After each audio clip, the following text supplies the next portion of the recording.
ഇന്ത്യയും ഇസ്രയേലും തമ്മിലുള്ള ബന്ധം എത്രത്തോളം ദൃഢമാണെന്ന് നമുക്ക് എല്ലാവർക്കും അറിയാം. പ്രതിരോധം മുതൽ സാങ്കേതിക വിദ്യ വരെ ഇരു രാജ്യങ്ങളും കൈകോർത്ത് നിൽക്കുന്ന ഇടങ്ങളാണ്. എന്നാൽ ഇസ്രയേലിന് വലിയൊരു നയതന്ത്ര തിരിച്ചടി നൽകിക്കൊണ്ട് ഇന്ത്യ ഇപ്പോൾ ഐക്യരാഷ്ട്രസഭയിൽ ഒരു നിർണായക തീരുമാനമെടുത്തിരിക്കുന്നു എന്ന് പറഞ്ഞാൽ നിങ്ങൾ വിശ്വസിക്കുമോ? വിശ്വസിച്ചേ പറ്റുള്ളൂ. കാരണം ഇത് നടന്ന ഒരു കാര്യമാണ്. കേൾക്കുമ്പോൾ എതിരാളികൾക്ക് പോലും അമ്പരപ്പ് തോന്നാമെങ്കിലും അതാണ് സത്യം. സംഭവം ഇതാണ്: പലസ്തീനിലെ വെസ്റ്റ് ബാങ്ക് മേഖലയിൽ ഇസ്രയേൽ നടത്തുന്ന അധിനിവേശ ശ്രമങ്ങൾക്കെതിരെ UN-ൽ ഇന്ത്യ ശക്തമായ നിലപാട് സ്വീകരിച്ചു എന്നാണ് വാർത്തകൾ വരുന്നത്. 100-ലധികം രാജ്യങ്ങൾക്കൊപ്പം ചേർന്ന് ഇന്ത്യ ഔദ്യോഗികമായ ഒരു നിന്ദാ പ്രമേയത്തിൽ ഒപ്പുവെച്ചിരിക്കുകയാണ്. വെസ്റ്റ് ബാങ്കിൽ തങ്ങളുടെ സാന്നിധ്യം വർദ്ധിപ്പിക്കാനുള്ള ഇസ്രയേലിന്റെ ഏകപക്ഷീയമായിട്ടുള്ള തീരുമാനങ്ങൾ അന്താരാഷ്ട്ര നിയമങ്ങളുടെ പൂർണ്ണമായ ലംഘനമാണെന്ന് ഇന്ത്യ UN-ൽ തുറന്നടിക്കുകയും ചെയ്തു. 1967 ശേഷം പിടിച്ചെടുത്ത പലസ്തീൻ പ്രദേശങ്ങളുടെ സ്വഭാവം മാറ്റാനുള്ള ഒരു ശ്രമവും അംഗീകരിക്കില്ല എന്നും ഇത് മിഡിൽ ഈസ്റ്റിലെ സമാധാന ശ്രമങ്ങളെ തകർക്കുമെന്നും ഇന്ത്യ വ്യക്തമാക്കിയിട്ടുണ്ട്. ഈ വാർത്തയിലെ ഏറ്റവും വലിയ കൗതുകം എന്താണെന്ന് വെച്ചാൽ ഈ തീരുമാനത്തിന്റെ സമയമാണ്.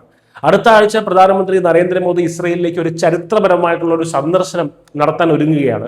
അവിടെ അദ്ദേഹം ഇസ്രയേൽ പാർലമെന്റിനെ അഭിസംബോധന ചെയ്തേക്കാമെന്നുള്ള റിപ്പോർട്ടുകളുമുണ്ട്. ഈ സന്ദർശനത്തിന് തൊട്ട് മുൻപാണ് ഇന്ത്യ ഇങ്ങനെ ഒരു നിലപാട് UN-ൽ എടുക്കുന്നത് എന്നുള്ളത് പ്രസക്തമായിട്ടുള്ള ഒരു കാര്യമാണ്.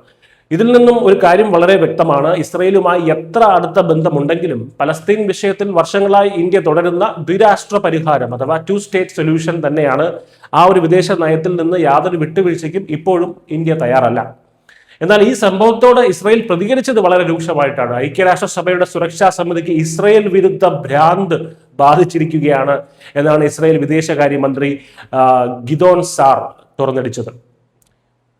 ബൈബിളിൽ പരാമർശിച്ചിട്ടുള്ള ഈ ഭൂമിയിൽ ഇസ്രയേലിന് ചരിത്രപരമായ അവകാശമുണ്ടെന്ന് അദ്ദേഹം വാദിക്കുന്നു. എങ്കിലും ഗാസയിൽ ശാശ്വതമായ വെടിനിർത്തൽ നടപ്പാക്കാനും വെസ്റ്റ് ബാങ്കിലെ അധിനിവേശം അവസാനിപ്പിക്കാനുമാണ് UN അംഗങ്ങൾ ഒറ്റക്കെട്ടായി ആവശ്യപ്പെടുന്നത്. ചുരുക്കത്തിൽ ഉറ്റ സുഹൃത്തുക്കളാണെങ്കിലും തെറ്റ് കണ്ടാൽ ചൂണ്ടിക്കാണിക്കാൻ ഇന്ത്യ മടിക്കില്ല എന്ന് ലോകത്തിന് മുന്നിൽ ഒരിക്കൽ കൂടി തെളിയിച്ചിരിക്കുകയാണ്.